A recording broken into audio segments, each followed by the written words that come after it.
अच्छे होंगे, मेरी वीडियोस को एंजॉय कर रहे होंगे। आज हम डे 2 के अंदर आए हैं अपने, जैसा आप बोर्ड पे देख पा रहे हो, कंफ्यूजिंग पार्ट सेकंड है आपका आपका एडजेक्टिव और एडवर्ब से। जैसे लास्ट क्लास के अंदर हम लोगों ने कुछ वर्ड्स किए थे, आज हम अपने टॉपिक को आगे लेके चलते हैं, जिसके अंदर हम कुछ इंपॉर्टेंट वर्ड्स करेंगे और जिन वर्ड्स के अंदर आप लोग ये देखोगे कि इनको कैसे यूज़ करते हैं।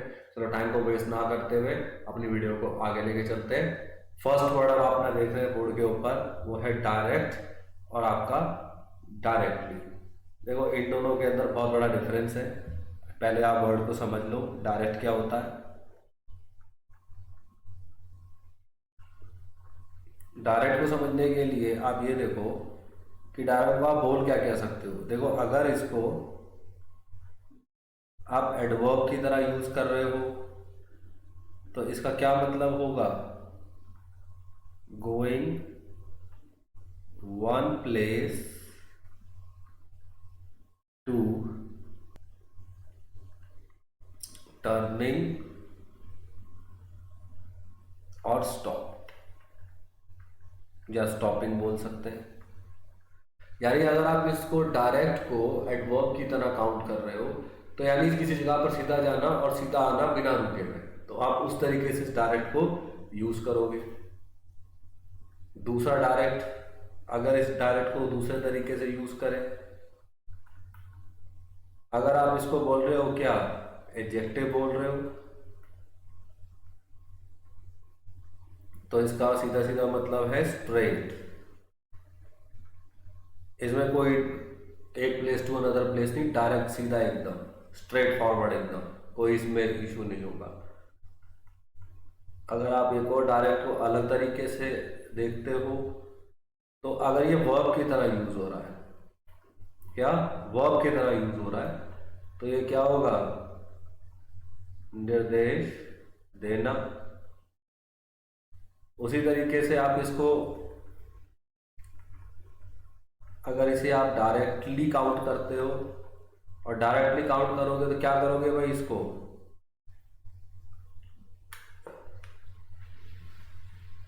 एडवर्ब काउंट करोगे इसको, और इसका मतलब क्या होगा, इमीडिएटली। इसका मतलब होगा इमीडिएटली। देखो आपने क्या देखा, डायरेक्ट के इतने सारे यूज, कहाँ पे इसे एडवर्ब बोल रहे हैं, कहाँ पे इसे एडजेक्टिव बोल रहे हैं, कहाँ वर्ब बोल रहे हैं, कहाँ एडवर्ब बोल रहे हैं। ठीक है, तो इसके कुछ क्वेश्चंस अब हम लोग देख लेते हैं इसी के according.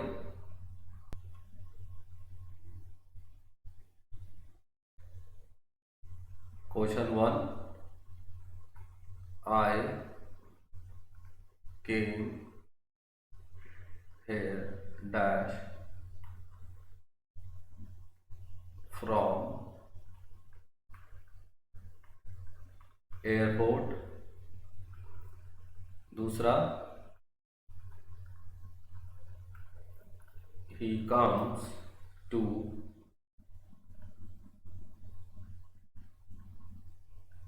questions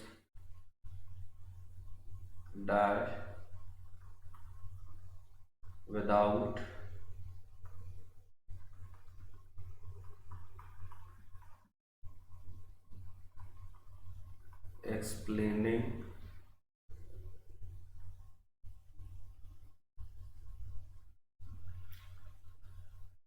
explaining the concept। आपको दो चीज भरनी है इसके अंदर, डायरेक्ट और डायरेक्टली। थर्ड क्वेश्चन देख लेते हैं, if you have any problem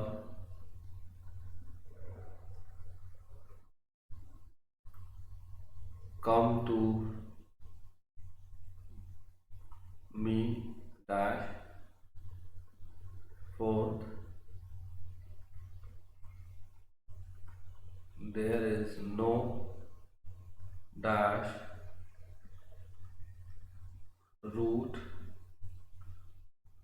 to my village with I cannot dash you in this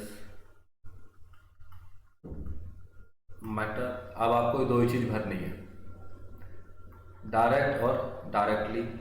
पहले के अंदर क्या आएगा भाई, आप लोग देखिए अपने हिसाब से पहले के अंदर क्या आना चाहिए। आपने डायरेक्ट का मतलब भी देख लिया, डायरेक्टली का मतलब भी देख लिया। तो पहले में तो आएगा आपका सीधा सीधा क्या, डायरेक्ट। ये है क्या, एडवर्ब। बताया था ना कि एक जगह से और सीधा विदाउट स्टॉपेज, विदाउट स्टॉपेज आप आ रहे हो, डायरेक्ट आ रहे हो एकदम। तो I came here direct from airport, आप कहीं पे भी नहीं रुके, सीधे एकदम घर आया, जहां पर भी आए वो सीधे आया, बीच में कहीं नहीं रुके, कहीं नहीं गए। He comes two questions dash without explaining the concept. इसमें आना चाहिए क्या भाई, इसमें आएगा आपका डायरेक्टली, और डायरेक्टली यहां पर एडवर्ब की तरह यूज हो रहा है। If you have any problem come to me, क्या करना चाहिए इसमें, बताओ भाई। देखो इसमें डायरेक्ट भी भर सकते हो और डायरेक्टली भी भर सकते हो, दोनों चीजें इसके अंदर आप भर सकते हो। यानी बात तो वही होगी ना, डायरेक्ट ज्यादा सीधा मेरे पास आओ, कहीं मत रुको, वो भी है। और आपका डायरेक्टली आपको एडवर्ब के बारे में बताता है कि भाई क्या व्यवहार, कुछ ऐसी दिक्कत है तो मेरे पास सीधे आओ, दोनों चीजें भर सकते हो। There is no dash route to my village, यहाँ पर सिंपल सा आपको क्या भरना पड़ेगा भाई, डायरेक्ट है ना, डायरेक्ट ही आपको भरना पड़ेगा, क्योंकि ये क्या है आपका एडजेक्टिव की तरह आ गया, और इसके बाद आपको रूट दिख रहा है, ये आपका नाउन बता देगा। I can not dash you in this matter, यहां पर आपको डायरेक्ट भरना पड़ेगा। क्या भरना पड़ेगा, डायरेक्ट। डायरेक्ट क्यों भरना पड़ेगा, क्योंकि यहां पर ये मॉडल वर्ब की तरह है, इसलिए आपको यहां पर डायरेक्ट भरना पड़ेगा। अगला आपका क्या है, लाउड, अलाउड और आपका लाउडली। ये तीन वर्ड आपके सामने हैं। इन तीनों वर्डों को समझ लो पहले, इन तीनों वर्डों का मतलब क्या होता है, वरना आपको दिक्कत होगी फिर इसको समझने में।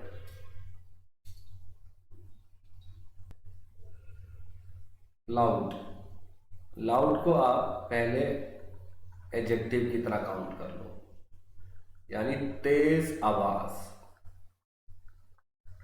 तेज आवाज में। क्या लाउड मतलब है, तेज आवाज में। अब इसे आप एडवर्ब की तरह काउंट कर लो, अलाउड,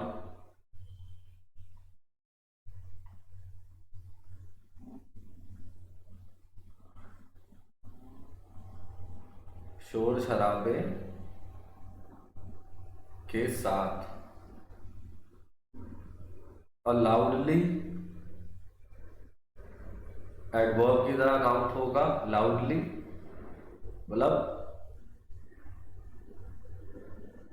सुन तो सके, आप कुछ ऐसा बोल रहे हो कोई सुन तो सके उस चीज को, तभी तो आप उसको कुछ बोलोगे। आप अपने अंदर ही अंदर बोले जा रहे हो और बाहर कुछ आ नहीं रहा है, तो कैसे सुनाई देगा। तो इन तीनों वर्डों का एक बेसिक मतलब है, वो आपने समझ लिया। अब आप इसके अकॉर्डिंगली इसके क्वेश्चंस को फिल करो। मैं कुछ क्वेश्चंस लिख रहा हूं आपके लिए।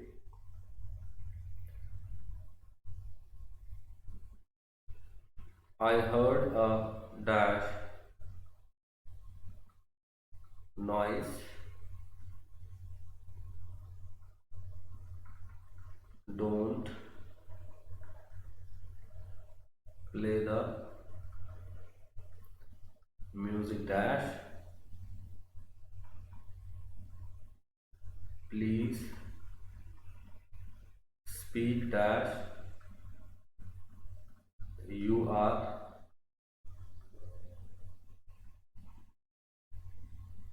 इनऑडिबल। इसमें आप क्या फील करोगे भाई? आई हर्ड अ लाउड, तेज आवाज में मैंने कोई आवाज ऐसी सुनी। ठीक है, यहां पर आपको दिख रहा है क्या? ये नाउन है और ये आपका एडजेक्टिव की तरह आया। Do not play the music, यहां पर आपको भरना पड़ेगा क्या? लाउडली, क्योंकि इसके बाद ना तो आपको नाउन नजर आ रहा है और यहां पर ये आ गया वर्ब, इसके अकॉर्डिंगली यहां पर भर जाएगा। प्लीज स्पीक, यार ऐसा तो बोलो, ऐसा तो आप बोलो कम से कम जो मुझे सुनाई दे। तो वो क्या होगा? लाउडली, इसमें डाउट नहीं करना है आपको। ठीक है, आपका कॉन्सेप्ट क्लियर हो गया लाउड, अलाउड और लाउडली का। Number 3, ago and before. ये दो वर्ड आपके सामने है, अगो एंड बिफोर। इसके कुछ क्वेश्चंस ही देख लेते हैं सीधा, कुछ कॉन्सेप्ट ऐसा है नहीं इसका।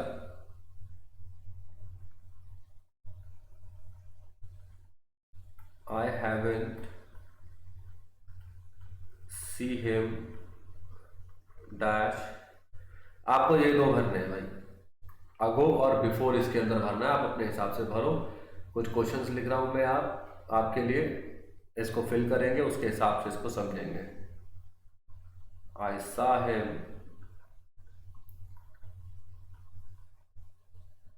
2 days dash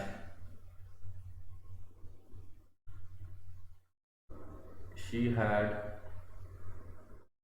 left dash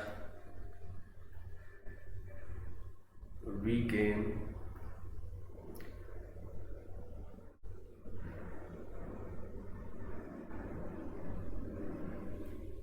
इन 3 क्वेश्चन को देखो आप लोग, इसके हिसाब से क्या आएगा। पहले क्वेश्चन के अंदर क्या आना चाहिए भाई? यहां पर आएगा आपका बिफोर। बिफोर यूज हो रहा है एज अ आपका एडवर्ब, और यहां पर जो सी है वो आपका वर्ब की तरह यूज हो रहा है। आई सॉ हिम 2 days अगो, अगो क्या है? एडवर्ब की तरह यूज हो रहा है, क्योंकि कुछ भी नहीं है इसके पीछे। Okay, she had left before, ये कंजम्पशन की तरह यूज हो रहा है भाई यहां पर। ओके, देखो एक्स डेज या हो क्या? मंथ। एक्स डेज यानी कुछ भी डेज हो, दिनों के बारे में बात कर रहा हूं या मंथ के बारे में बात कर रहा हूं, ETC कुछ भी आ रहा हो, ये अपने दिमाग में कॉन्सेप्ट डेवलप कर लो, उसके बाद आपको अगो लगाना है। ये 100% रामबाण है, 100% रामबाण है। आपको ये फॉर्मेशन दिखाई दे, आप इस चीज को ध्यान रखो। XY डेज आपको दिखाई दे रहे हो, आप कुछ भी आपको दिखाई दे रहा हो, आप उसके साथ क्या करो? अगर वो आपको डे हो, मंथ हो, उसके साथ आप अगो को फिक्स करो। ओके, ये आपका अगो और बिफोर का हुआ। नेक्स्ट वर्ड जेंटली और सॉफ्टली।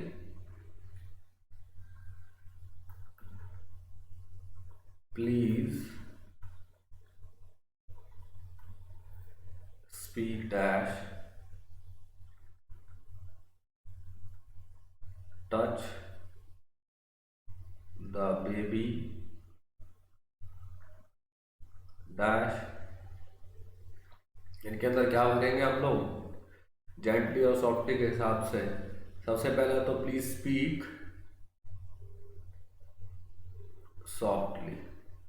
देखो यार, ये क्वालिटी नहीं है, ये सीधा सीधा एडवर्ब बता रहा है, और एडवर्ब का बार बार मैं बोल रहा हूं आपको कि आप मानर को दिमाग में बिठाओ, मानर के हिसाब से ही आप सेट कर पाओगे इसको।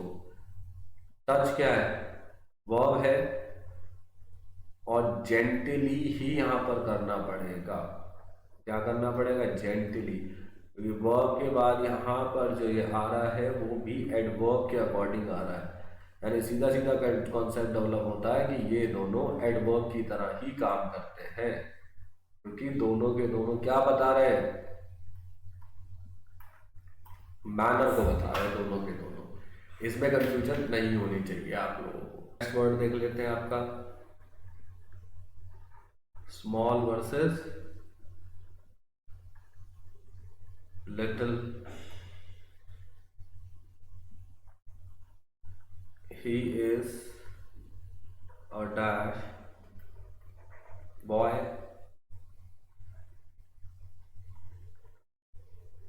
Johnny wants to play,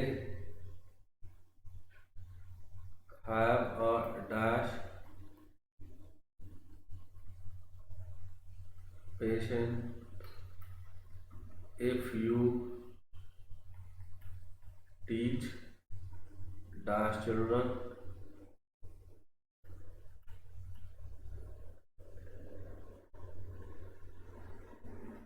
liquor even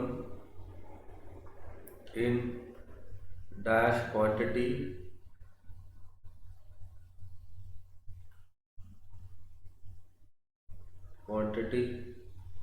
is harmful। इसके अंदर आपको यही दो चीजें भरनी है, स्मॉल और little. Okay, he is a small boy, क्या बता रहा है, क्वालिटी बता रहा है। एक जगह पे एडजेक्टिव की तरह आया और क्या बताया, क्वालिटी बताया। इसको भरने का तरीका क्या है, देखो यहाँ पे नाउन है, नाउन से पहले आपका आर्टिकल भी आ रहा है, तो ये आप एडजेक्टिव की तरह ही काउंट करोगे इन दोनों में से, क्योंकि स्मॉल ही बताएगा, लिटिल तो बॉय नहीं होगा, he is a little boy गलत है, अनकाउंटेबल के अंदर आ जाएगा, वो वहाँ नहीं कर पाएंगे। जॉनी वॉन्ट्स टू लिटिल, या प्ले को आप काउंट नहीं कर सकते, इसलिए आपको यहाँ पर लिटिल पढ़ना पड़ेगा। और लिटिल जो है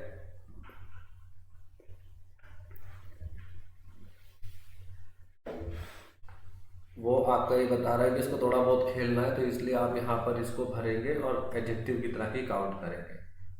have a dash little patience, adjective है, अनकाउंटेबल भी है, आपको नाउन भी दिख रहा है इसके साथ, तो आप इसको लिटिल भरोगे। टीच अ चिल्ड्रन, क्या स्मॉल चिल्ड्रन, छोटी उम्र के अंदर वाली बात हो रही है। Liquor even in small quantity, इसमें स्मॉल क्वांटिटी इज हार्मफुल। आपका कॉन्सेप्ट स्मॉल और लिटिल का भी आपने देखा।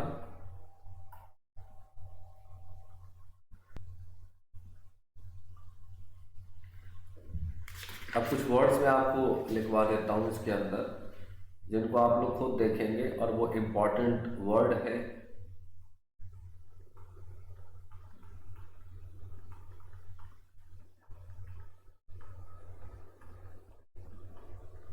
उनको आप, जैसे मैंने कॉन्सेप्ट के हिसाब से समझाया है आपको, आप भी उन वर्ड्स को देखें और लर्न करें जो कि आपको यूज़ करने हैं। तो आप कैसे यूज़ करोगे, मैं वर्ड्स आपको बता देता हूँ और वो वर्ड मैं लिख देता हूँ, आप उसके अकॉर्डिंगली उनको देखो, वो एडजेक्टिव है, एडवर्ब है, या उसको फिल करो।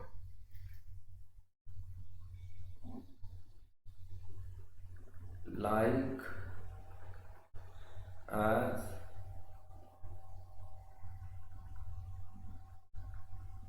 एवरीडे, या एवरीडे, ये अलग अलग है दोनों, 1 2। Number 3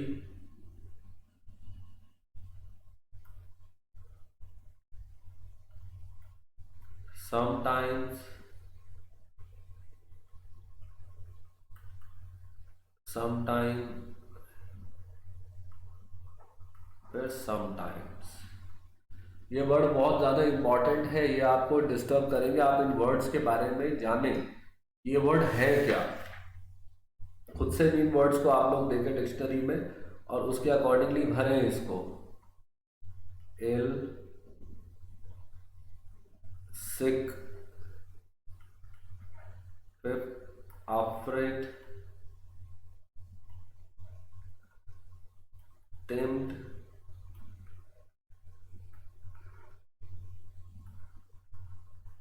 much,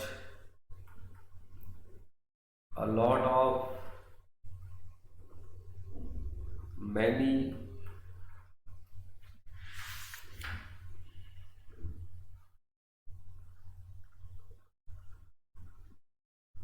rather, and fairly, also, and to, yet,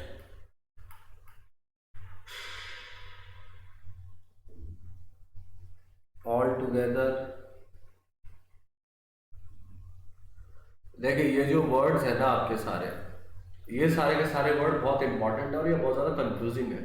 तो इन वर्ड्स को आप लोग देखो कि ये कहाँ कौन सा वर्ड एडजेक्टिव की तरह आ रहा है, कौन सा वर्ड एडवर्ब की तरह आ रहा है। तो आप इन वर्ड्स को ढूंढो और इसमें से देखो कि कौन सा वर्ड कहाँ पर आएगा। मैंने ऑलमोस्ट ये सारे वर्ड्स आपको लिखवा दिए। इससे बाहर कंफ्यूजिंग एडजेक्टिव और एडवर्ब्स में कुछ नहीं होता है। वर्ड्स की प्रैक्टिस करो, वर्ड की प्रैक्टिस करने से ही आप उसे फिल कर पाओगे। और ये सारा एरिया ऑलमोस्ट इन 2 वीडियोस के अंदर कवर हो गया है। तो किसी नेक्स्ट वीडियो के अंदर आएंगे किसी नए टॉपिक के साथ। आज का लेक्चर सिर्फ इतना ही। अगर वीडियो अच्छी लग रही है तो लाइक कर दो, कमेंट कर दो और शेयर कर दो। मिलते हैं किसी नेक्स्ट वीडियो में। जय हिंद, जय भारत, वंदे मातरम।